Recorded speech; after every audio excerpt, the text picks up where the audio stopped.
And if you turn it up on edge, good things will happen. Didn't even know what it was yet, but you knew you'd come back into the hole. From analyzing the moves, paddlers discovered that presenting the side profile of the boat released the downstream pressure and greatly improved the odds for staying in the hole. You can see the profile there is narrow for the water to go by. Water will rush by that a lot easier than it will rush by that. When it hits that, it's going to flush. It's going to have a tendency to move downstream. So you catch the water with the bow of the boat, the bow is driven down, and as you're spiraling your hips, spiraling the boat to the profile shape exposed to the current, it releases that pressure that pushes the boat out the hole, and you come right back in for a good retendo. State-of-the-art playboat designs enhance this profile, taking the best of squirt boats, which slice into vertical easily, and creek boats, which provide cockpit volume for comfortable side surfs and stability. To learn how these moves work, first we will study systems for initiating vertical cartwheels. Then we'll study strokes, body positioning, and vision patterns, which are the principles to learning and then linking vertical moves. We're going to use this model boat to show you the movement the boat goes through when we're playing in holes in the vertical dimension. A fundamental principle of retentive moves is the catch and release. In this, the kayaker loads the bow, sending the kayak vertical, and spins the kayak, releasing that continued downstream pressure. This allows the kayaker to fall back into the hole. But catch and release requires driving in straight to the sweet spot, and therefore has a narrow window of opportunity to bring the boat up to vertical. This is especially true in larger holes and complex currents. So let's take a look at a different way to initiate vertical moves and set up multiple end cartwheels. An important principle for linked vertical moves is the overshoot theory, whereupon the kayaker catches the green water at 1 o'clock, slicing the bow towards 12 o'clock in the release position where the stern is ready for the next vertical move.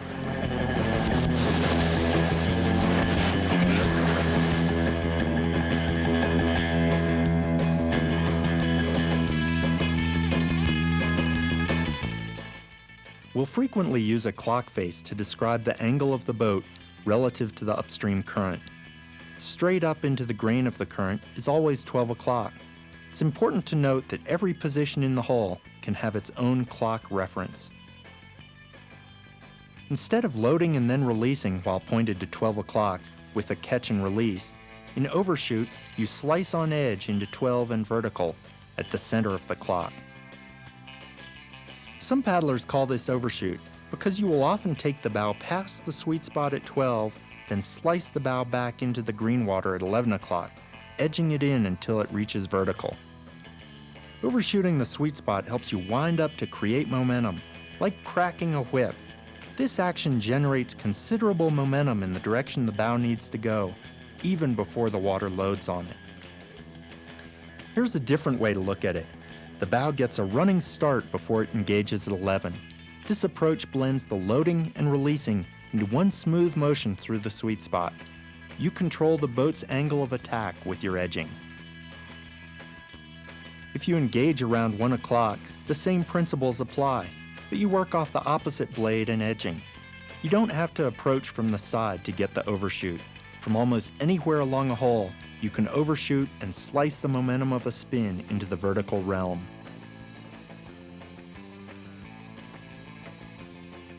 With the overshoot principle, the initiation of your first end relies on total commitment to this key stroke. It turns the boat, helps establish the edging, and starts the bow slicing in. The same stroke helps keep the bow from engaging too much. People ask, they say, what are you doing on your right side? Is that a backstroke? It's not really a backstroke. What it is I think of it as the brake. People often think the initiation is done with a reverse stroke, but watch closely. It's actually a brake or control stroke. The brake allows your lower body to do the work. The purpose of this drill is to get the feel of using the correct muscles when initiating the vertical moves. When you place that paddle out there, we're not just using our arms and torso, but we're driving the legs towards the paddle, closing the scissors. Closing the scissors provides the power to edge your bow under, a little bit like shown in this flatwater drill. An overshoot initiation at 11 o'clock works with the right blade control stroke and the left knee up for edging. To initiate at 1, it's left blade down, right knee up. A common mistake people make trying to initiate the bow is they lean back and use a rudder. If you lean back, as in a front surf, it's hard to initiate the bow. Instead, you should be in an upright, slightly forward posture and use a braking stroke out to the side. It's a little tricky to maintain balance and make the stroke work in foamy, turbulent water. Be careful not to lean on the blade. It can't be a brace. It's just that tendency that anytime a blade goes down the water, it's nice to put a little more weight on it than you need. And you don't need to weight that blade any more than what you need to control your bow. And that's the gray area that's hard to understand. Is, how much pressure do you put? Each stroke plays one more important role. That's holding the boat back. Too much penetration is no good for retentive moves. It drives the bow into the downstream current flowing underneath the pile and out of the hole. Your stroke controls how much or how deep the bow engages. If you were working off the top of a tall pile, you may have to use small reverse strokes to walk the boat down, since dropping in from the top would drive you in too deep. Bow at 1 o'clock. Left blade down, right knee up. Here we go. Once you can initiate one vertical move, you'll be eager to link several ends. Or doing vertical maneuvers or just generally surfing waves or whatever, it's really nice to keep your upper body as quiet as you can and let the boat do the carving or let the boat do the rotating around you. This is a key principle. Keep the motions of your upper body subtle.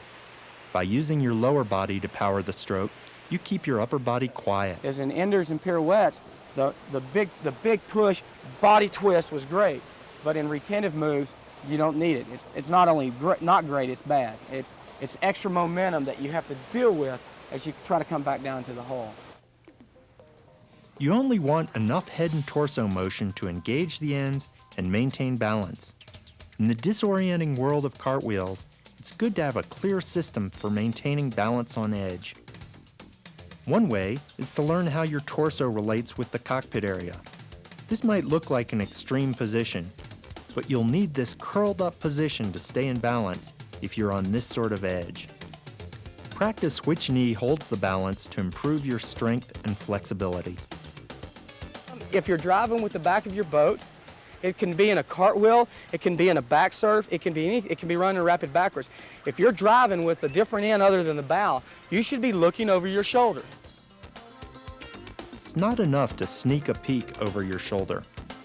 Lead your moves with your head and eyes so you can follow each end around and see your reference points.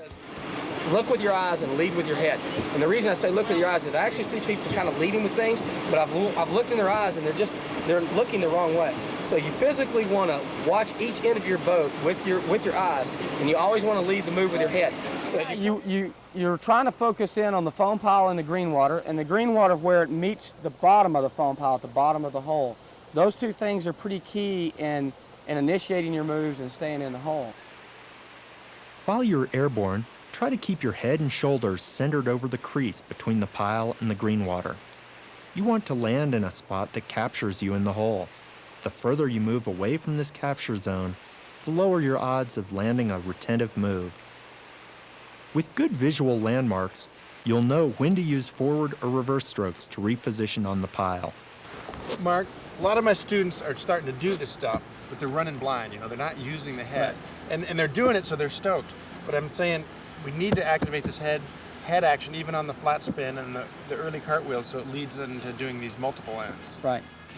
You can run blind for the first couple. Okay. And you can, through repetition and running blind, you can stumble your way onto 3 or 4 ends eventually.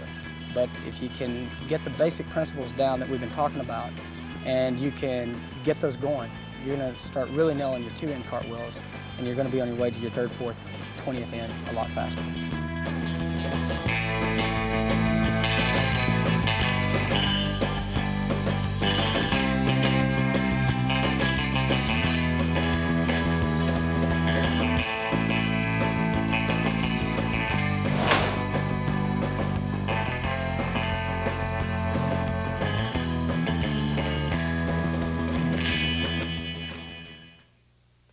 It is so much easier than you think when someone gives you the directions of what to do, because it's not real intuitive. You look at it and you go, God, how did he do that? Because the process of going up for a big ender and then coming down and watching your tail go right under again, it looks difficult. If you haven't done it, it seems impossible, but it's not. And you'd be shocked at how easy it is when you do it.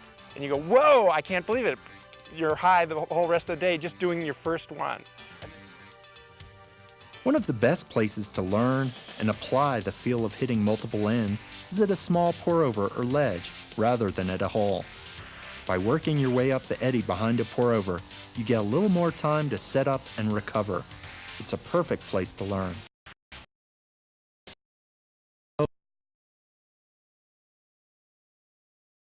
Much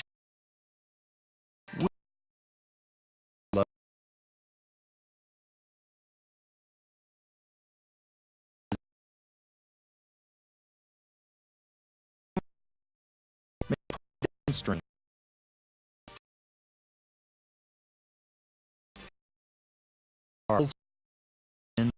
Developing solid balance will naturally improve your body position and give you more time to aim the next end. The drills for balancing on edge can help you avoid the common problem of landing off center. If you land off balance, you're forced to use your paddle as a brace, and you won't be able to keep your body quiet or set up the proper stroke in time for the next move. Once you've got the moves happening off a pour-over or small ledge, you'll want to try in a hole. The hardest part of initiating these moves will be finding a strategy for getting up out of the crease closer to the top of the pile. You'll often find it easiest to initiate on your entry to the hole.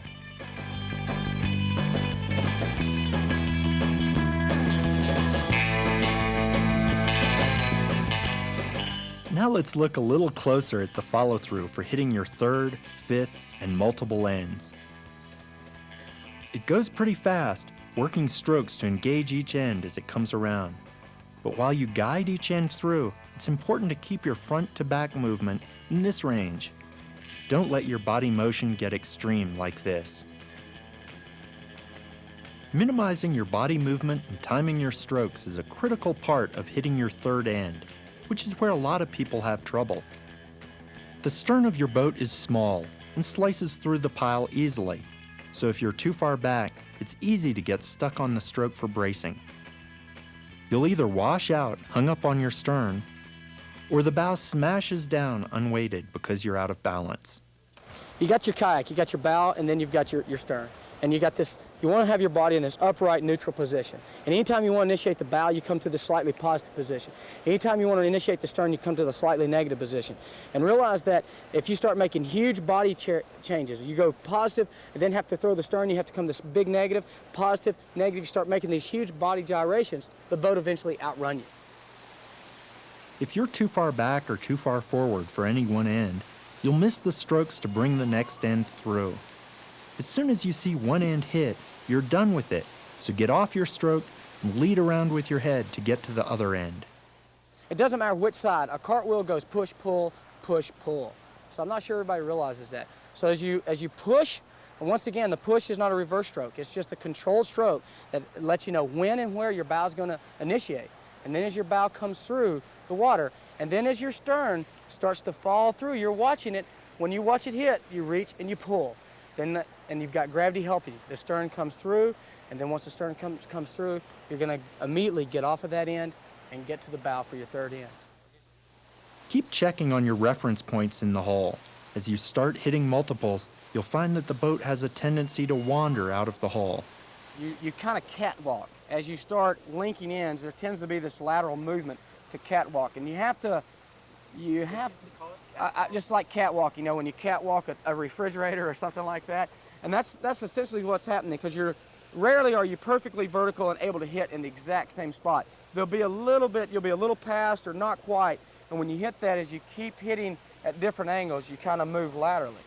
It takes good visual awareness combined with an intuitive feel to make an adjustment in time.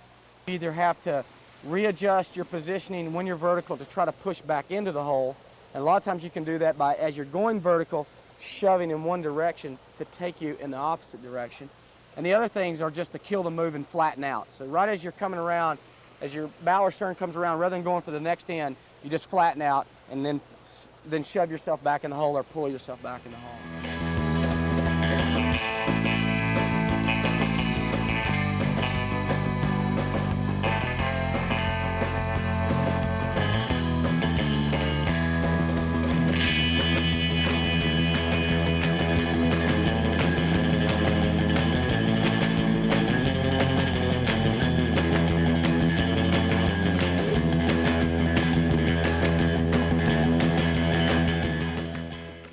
When working on retentive moves, quick rolls will help you avoid washing out when you flip. You'll almost always go with the momentum of the flip for the quickest roll. But if you get disoriented, you can feel for pressure on the blade to know which side will roll most easily. To make them quick, you'll need to have solid rolls on both sides. The traditional kayak roll, whether sea-to-sea or sweep, can take too long if you have to reposition from the back deck to the front deck setup. Hanging out under the boat gives the current more to push on, so you're more likely to get flushed out of the hole. Aerial moves often end with your body leaning back. The rodeo roll allows going with the momentum of the flip while keeping this tight profile to the deck. Start from a setup with your body streamlined against the back deck, where it will present less drag underwater. By throwing your body into the setup, you start the rolling action immediately. The motion is like a sweep roll, starting from the back deck, sweeping to a forward position. Keep your elbows in tight to protect your shoulders. You might find that one side works more easily off the back face of the blade. This depends in part on your paddle offset angle. When you're upside down, try to minimize the water pressure on your blades so the paddle won't drag you out. The rodeo roll leaves you in a vulnerable position during the setup, and your face and arms are not protected from anything underwater. The rodeo roll should only be used in deep water with proper technique to protect your shoulders. Now that back deck roll, the technique on that's pretty important because guys can get tweaked if they don't, keep that elbow down when they do that. A lot of guys have gotten tweaked.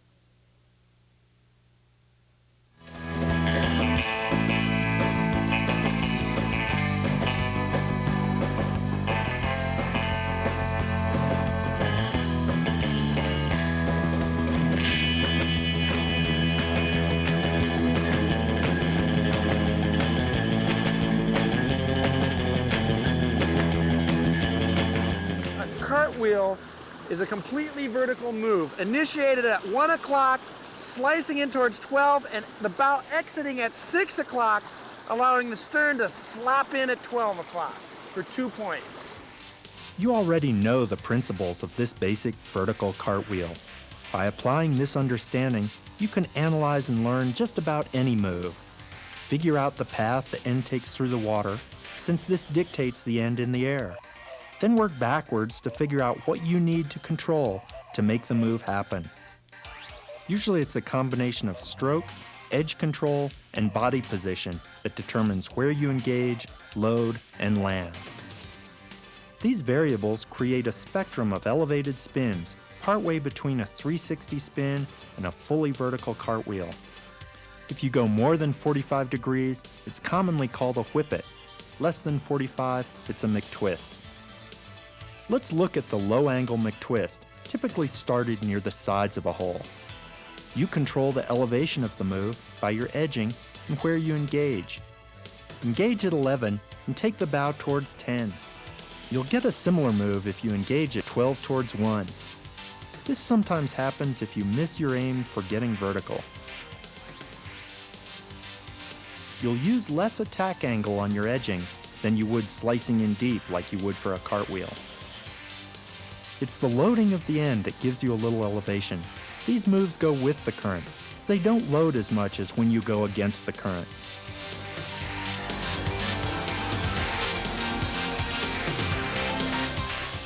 Early in the evolution of vertical moves was the Polish ender.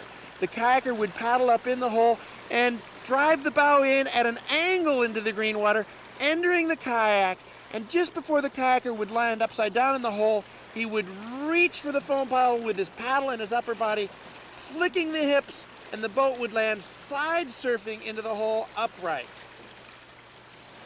How do you make the polish happen? Imagine doing the standard vertical overshoot in thick, syrupy molasses. Your intention might be to bring the end through the pile, but instead, your boat goes past vertical, flying up and over you. Pirouette around, stroking off one side and finishing with a roll on the other side.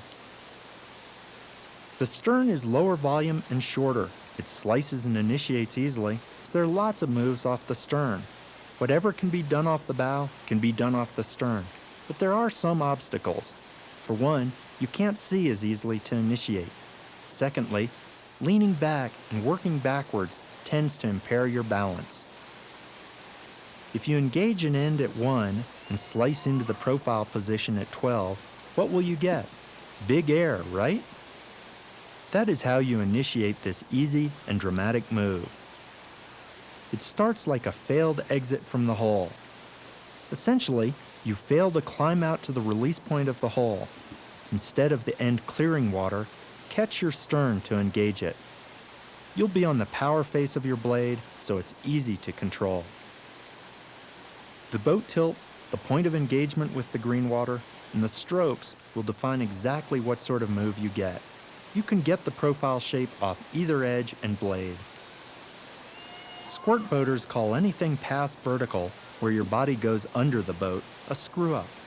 This name and definition is stuck with a wide variety of past vertical moves, usually off the stern, but sometimes off the bow. Most involve reaching through to combine with a partial roll or stroke to stay upright.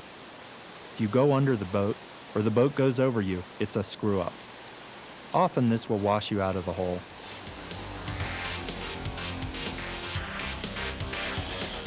A split wheel starts off exactly like a cartwheel, slicing the bow in from 1 o'clock to vertical position at 12 and exiting at 6.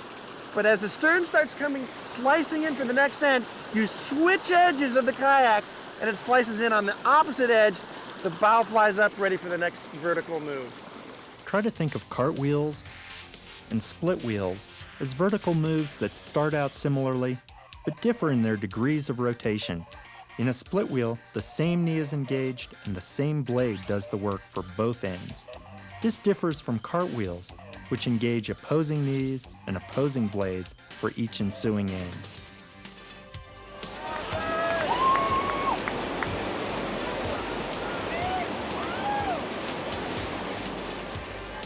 Well, you've got the horizontal plane and you've got the vertical plane. You can flat spin in the hole, or ideally you'd be vertically cartwheeling in the hole. And between those two things, you've got an entire spectrum of angles.